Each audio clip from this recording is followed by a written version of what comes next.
All right, so this thing is 10 miles an hour, like 20-mile range, bike lane. You can take it on the train, kind of urban mobility, kind of like the Segway scooter space, the way it's designed.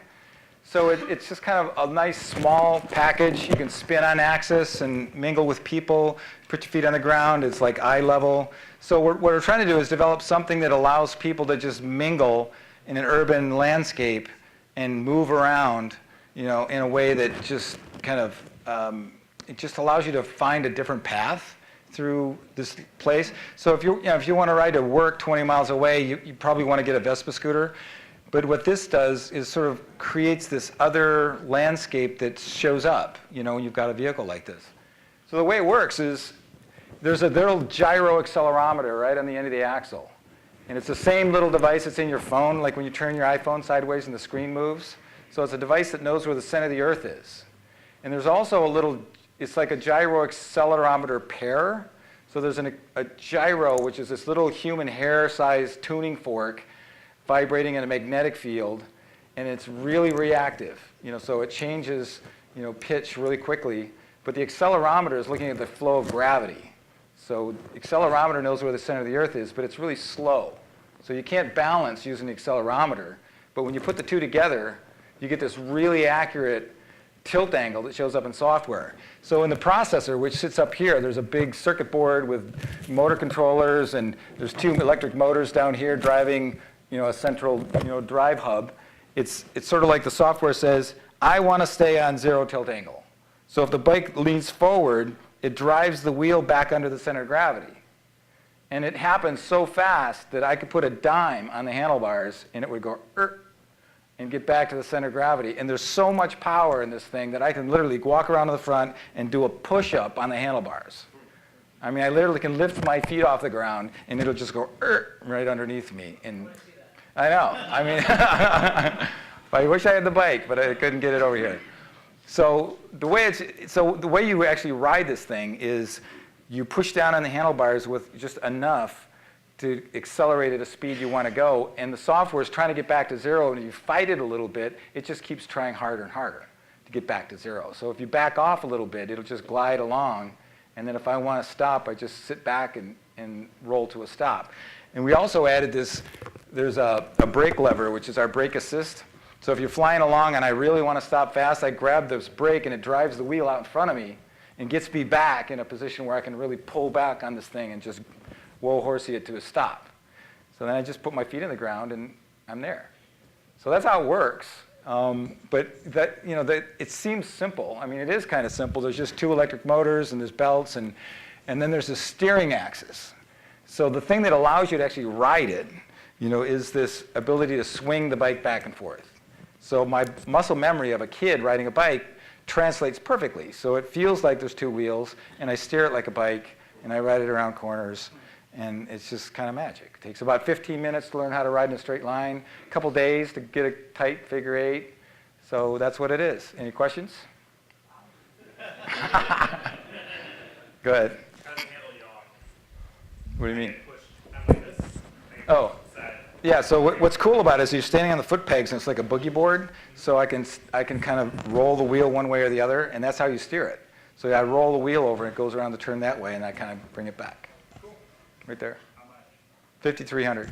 Go to our website and go to the pre-order tab. $150 down, and you get in line. Start shipping in 3 months. We're going to build them right out by the airport. A place called Multitech. We're already building them right now. We're just doing the last software tweaks and stuff. Right there. This seems like a kind of really sexy, next generation Segway. And I mean, Segways, were they successful? I mean, you see them, but I don't know. Are they making money? Yeah, are they making money? If you achieve that level of success, are you where you need to be? Even Segway, I think, still does 20,000 a year. And it's mostly industrial and rentals. It's not a lot of early adopters anymore that really embrace it, but it's still a nice little business. So if we can match that, we'd be happy. Okay. Yeah. Anybody else? Quick, Chris? Yeah, I'm curious why. I mean, I know you've been working on this for like 7 years. Right. Right. And it was literally your daughter who came with the drawing, and she saw a vehicle like this from a video game. Right.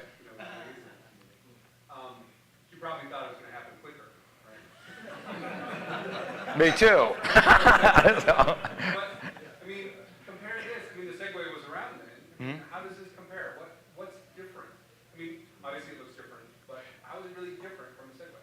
well, what we've talked, the way it showed up for us is I just started riding it, and so it wasn't until I started riding around the city that I started discovered, what it is. And the fact that we've talked to a lot of police officers, and they like it because you put your feet on the ground, you're eye level with people. The other thing that caught me by surprise is they're going to run somebody down, and try to grab them. You can't get off a Segway. You like roll up next to them, it's like, stop, you can't get off it. Whereas you just like, you're on one foot and it's, you're off the thing. So things like that start to tell you about its usefulness, and the fact that you're sitting. I'm sitting and relaxing on something on an 8-hour shift. Industrial customers are, oh yeah, that's a no-brainer. And I can mount gear on it, the handlebar mounted taser and all that stuff. So. Good. So if I were to be riding and I just decided to ghost ride it, it would just catch itself and not fall over? What do you mean ghost ride it? Just jump off and let it go. Well, it'll fall over like a bike. Okay. Yeah, side to side, you steer it with yourself. Front to back, it's as solid as a kitchen table. Yeah. Right back there. Do you have any patents on this? So if other companies try to release a faster version or more highway? Yeah, we've been documenting everything since like 2009. But most of our technology is like, it's a single wheel vehicle with everything inside the wheel. So, with a frame above. So there's lots of technology on things that balance, things that are on one wheel. So that's kind of where we focused. Is what makes a Ryno is it looks like magic because where's the motor? Right there. Does it have handlebars? It's the only way you can ride it. The first thing I built was this, what they call the anvil on a wheel. So it's just this awesome looking body with this thing, and I can't get it to go around the turn.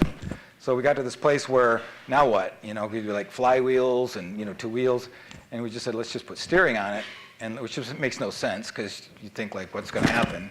So we just built it, and I literally rode off, in like 10 minutes. It was crazy.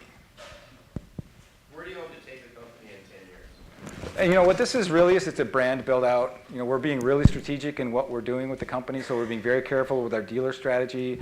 A couple of dealers kind of start out really carefully, and then kind of refine what we're doing here, and then cookie cutter across the globe as like regional manufacturing and distribution. It's very cultural. We've got an Asian joint venture starting up now, and it's a completely different sales model. They're using experience centers, video games and things to influence the market there, where the United States is mostly just industrial. All right, that's my cue. Thanks, everybody.